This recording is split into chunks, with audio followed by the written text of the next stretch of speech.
Assalamualaikum warahmatullahi wabarakatuh. Kami dari kelompok 4, mata kuliah Sistem Operasi kelas 12, ingin mempresentasikan tentang manajemen memori utama. Adapun anggota kelompoknya adalah saya sendiri Muhammad Fadil dan teman saya Muhammad Hafiz. Baik, yang pertama ada background, yaitu sebuah siklus instruksi eksekusi yang khas. Misalnya, pertama mengambil sebuah instruksi dari memori. Instruksi itu kemudian diterjemahkan dan dapat menyebabkan operan untuk diambil dari memori. Setelah instruksi dieksekusi pada operan, hasilnya dapat disimpan kembali dalam memori. Memori utama dari register yang dibangun ke dalam prosesor itu sendiri adalah satu-satunya penyimpanan tujuan umum yang dapat diakses CPU secara langsung. Kemudian ada swapping, yaitu sebuah proses harus berada di memori untuk dieksekusi. Sebuah proses bagaimanapun dapat ditukar sementara dari memori ke backing store dan kemudian dibawa kembali ke dalam memori untuk eksekusi lanjutan. Bertukar memungkinkan untuk total ruang alamat fisik dari semua proses untuk melebihi fisik yang sebenarnya memori sistem, sehingga meningkatkan derajat multiprogramming dalam sistem. Kemudian yang ketiga ada contiguous memory allocation. Memori utama harus mengakomodasi sistem operasi dan berbagai proses pengguna.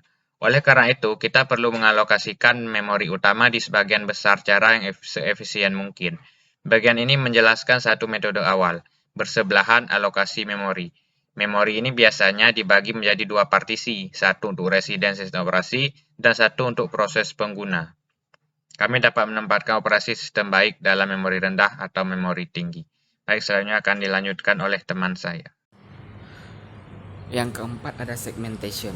Segmentation merupakan sebuah skema manajemen memori yang mendukung tampilan grammar dari memori.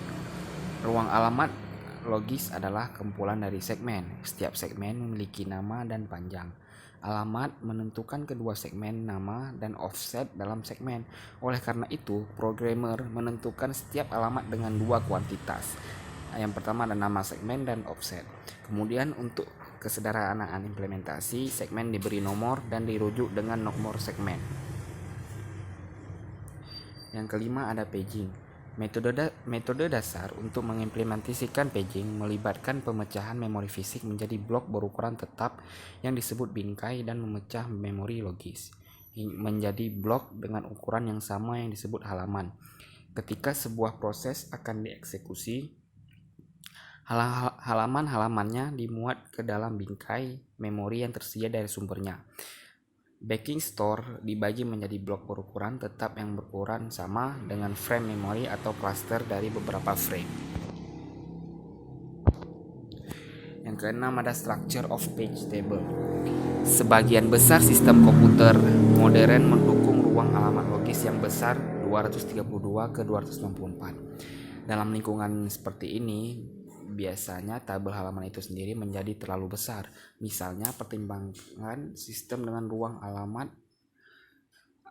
32 bit. Jika ukuran halaman dalam sistem seperti itu adalah 4 kilobyte, maka tabel halaman dapat terdiri dari hingga 1 juta entry. Dengan asumsi bahwa setiap entry terdiri dari 4 byte. Setiap proses mungkin memerlukan hingga 4 megabyte ruang alamat fisik untuk tabel halaman saja. Yang terakhir, yang ketujuh ada contoh dari Intel 32 dan 64 bit arsitektur. Arsitektur chip Intel telah mendominasi landscape komputer pribadi selama beberapa tahun. Intel 8086 yang 16 bit muncul pada akhir 1970-an dan segera diikuti oleh chip 16 bit lainnya. Intel 8088 yang terkenal sebagai chip yang digunakan dalam versi aslinya IBM PC. Baik chip 8086 maupun chip 8088 didasarkan pada arsitektur yang tersegmentasi. Intel kemudian memproduksi serangkaian chip 32 bit yang termasuk keluarga prosesor Pentium 32 bit. Baik, sekian dari kelompok kami. Lebih dan kurang kami mohon maaf. Assalamualaikum warahmatullahi wabarakatuh.